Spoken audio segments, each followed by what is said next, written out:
કર્મ ત્રણ પ્રકારના છે.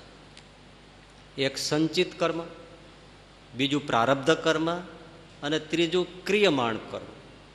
એટલે પોતાના કર્મ પ્રમાણે સંતોષ માનો એનો અર્થ ત્રણેય કર્મો આવી જાય છે. સંચિત કર્મો શું છે? ખેતીમાં અનાજ, ઘઉં, જુવાર પાક્યા, એની તમે સરસ મજાના કોઠારમાં એ ભરી દીધું, કોઠીઓમાં અનાજને સ્ટોર કરી દીધું, એ સંચિત. સંચિત એટલે સંગ્રહ. સંગ્રહ કરેલા જે અનાજ, એવી રીતે સંચિત કરેલા, સંગ્રહ કરેલા કર્મો, એના કોઠારો ભર્યા છે. કેટલાય જન્મથી બધું ભેળું કર્યું છે.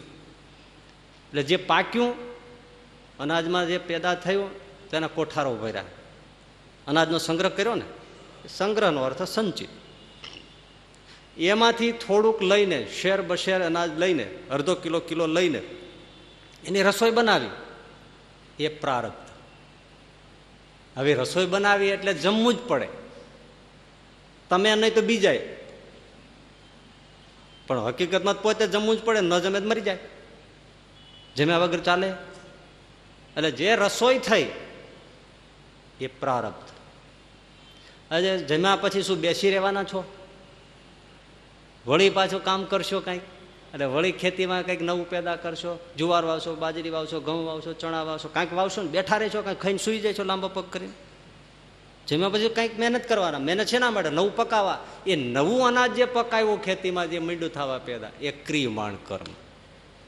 આ ત્રણેય કર્મ છે. તો આપણે અનેક જન્મોમાં જે કર્મ કર્યા છે, શુભ અશુભ, એના સંગ્રહના કોઠાર ભર્યા છે. એમાંથી થોડોક કિલો, 1.5 કિલો લઈ લીધો, એનો આ જન્મનો પ્રારબ્ધનો પિંડ બનાવ્યો. એમાં આપણું શરીર આવે, એ સગા સંબંધીઓ આવે, એમાં પત્ની પણ આવે, બાળકો પણ આવે. પ્રારબ્ધ વગર કઈ થોડા ભટકાય છે?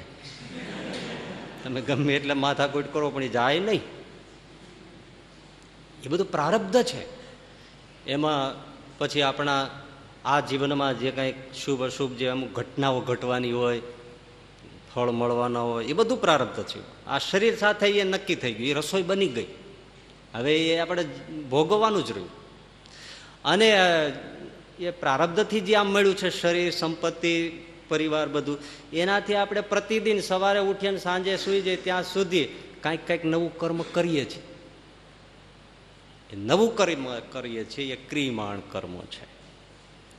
એટલે એ પ્રમાણે ત્રણેય કર્મોને અનુસારે જે મળે, ખાલી ભાગ્ય ફળે છે એવું નથી.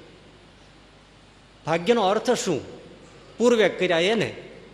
તે પૂર્વે તો આ એક ક્ષણ પહેલા કર્યા એ પૂર્વ થઈ ગયા. હવે એમાંય તમે બહુ સારા નબળા, બહુ વિશેષ કર્યા હોય, ભયંકર કર્મો, તો તાત્કાલિક ફળી જાય. મિનિસ્ટરની ગાડી નીકળે ને હળીમ દઈને એને ભટકાડો તો તમને સીધો ઠેકાણે પાડે ને, સ્વાભાવિક છે ને. પોલીસ નીકળ્યો ને એને 2 લાફા મારી લો તો ઢીલો જવા દે, પણ લશ્કરને 2 લાફા માર્યો તો છોડે? એ તો ઉલાળી નાખે. એટલે કેવા ભાવથી ને કેવું કર્મ કર્યું છે, એ પૂર્વે થયું તો અડધી કલાક પહેલા, 10 મિનિટ પહેલા થયું હોય તો એ પ્રારબ્ધ થઈ ગયું. હવે આમાં કોણ ના પાડી શકે? એ પ્રારબ્ધ છે. તો એના ફળ પ્રમાણે જે મળે. એટલે એનો અર્થ એ કે આપણે પહેલા ગયા જન્મોમાં ભૂલ કરી હોય, અરે આ જન્મમાં હમણાં થોડે બાળપણથી માંડીને અત્યાર સુધી જે કાંઈ ભૂલો કરી હોય, તો એના ફળ ભોગવવાના આવે ને. એ પ્રમાણે ધંધામાં તમે 1 વર્ષ પહેલા ભૂલ કરી નાખી હોય, પછી હવે આવતા આવતા માર્ચેન્ટિંગમાં એ પછી કંઈક થાય જ ને. તો તમારા કર્મ પ્રમાણે હવે જે મળે એ ભોગવો. એમાં શું ખોટું કહ્યું? એટલે જે પ્રારબ્ધ કર્મ છે, એ પ્રારબ્ધ એટલે બહુ પહેલાનું પણ ખરું, અને હમણાં ક્ષણ પહેલાનું પણ થાય, એ પણ પ્રારબ્ધ. એ કર્મ પ્રમાણે જે મળે એ ભોગવો. અને એમાં જે મળે એમાંથી સંતોષ માનો.